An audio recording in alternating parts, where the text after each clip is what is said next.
Olá, pessoal, bem-vindos a mais um estudo. Hoje a gente vai direto ao ponto no dia 25 do nosso material 40 dias com Divertidamente. E o tema da vez é, sem dúvida, revolucionário. A gente vai falar sobre a verdadeira alegria. Só que detalhe, não é aquela emoção passageira, sabe? Aquela que vem e logo vai embora. Estamos falando da alegria como um fruto do espírito, uma força que literalmente muda a atmosfera do lugar onde a gente está. Bom, para começar a entrar no clima, vamos mergulhar logo nessa questão principal. A nossa alegria depende das circunstâncias ao nosso redor? Sabe, a gente cresce com aquela ideia, quase um mito mesmo, de que para ser feliz, tudo tem que estar perfeito, que a alegria só existe nos dias de sol, sem nenhum problema.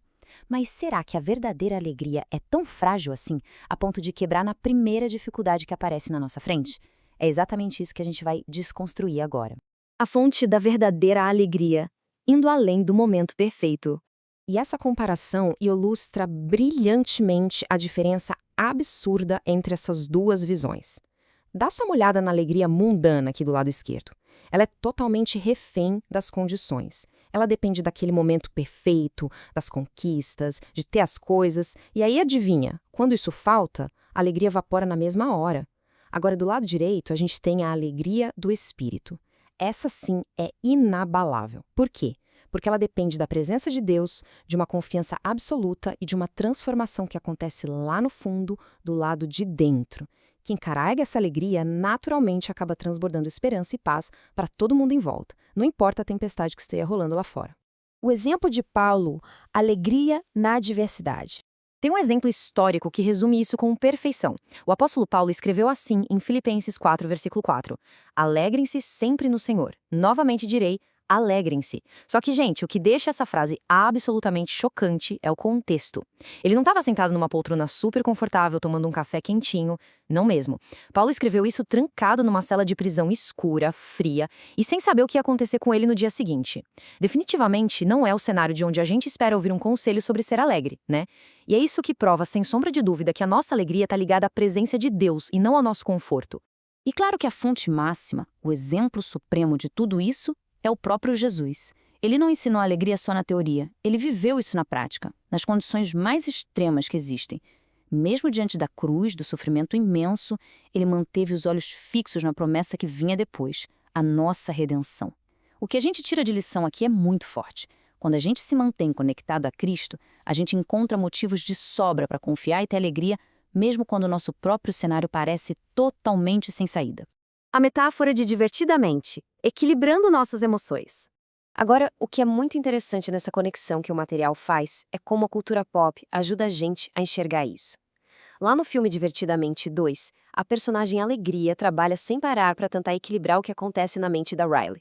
Ela mostra como um coração alegre consegue mudar as situações mais complicadas. E olha, a sacada aqui é genial.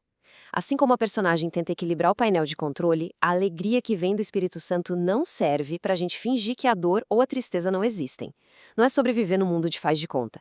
É sobre equilibrar as nossas reações. É aquele lembrete suave, ali no fundo, dizendo que Deus está no controle de absolutamente tudo. Passos para restaurar a alegria. Quando a luz parece fraca. Mas a gente sabe que, na prática, o desânimo e a preocupação tentam roubar o nosso entusiasmo, né? Então, como a gente restaura essa alegria naqueles dias pesados? O texto dá um passo a passo muito prático. Passo 1, tirar um momentinho do dia para simplesmente agradecer, até pelas coisas minúsculas que a gente costuma ignorar. Passo 2, reconhecer que Deus cuida e sustenta a gente o tempo todo. Essa atitude de gratidão muda a chave na nossa cabeça. É como um antídoto poderoso, porque lembra a gente que somos profundamente amados por um Deus que não falha nunca. O desafio diário, espalhando esperança e paz. E aí a gente chega no momento de colocar a mão na massa. O material traz um desafio diário para nós. E o convite aqui é para a gente se tornar instrumento de luz. Primeiro, escolher ativamente se alegrar, não importando as circunstâncias. Segundo, ser a fonte de alegria na vida de outra pessoa. Terceiro, oferecer uma palavra de ânimo ou fazer um gesto bem simples de bondade por alguém hoje. E quarto, manter na mente que a alegria de Deus é de fato uma força transformadora. O segredo de tudo isso é pegar essa luz e espalhar para o mundo. O texto encerra essa reflexão com um resumo de uma oração belíssima. É um momento de dizer, Deus, muito obrigado por essa alegria que o teu Espírito planta em nós. Ajuda a gente a deixar isso transbordar e a mudar o clima por onde quer que a gente passe.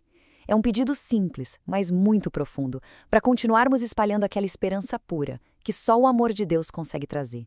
Então, para a gente fechar e levar isso para o nosso dia, a gente está realmente deixando essa luz brilhar para alcançar quem está do nosso lado?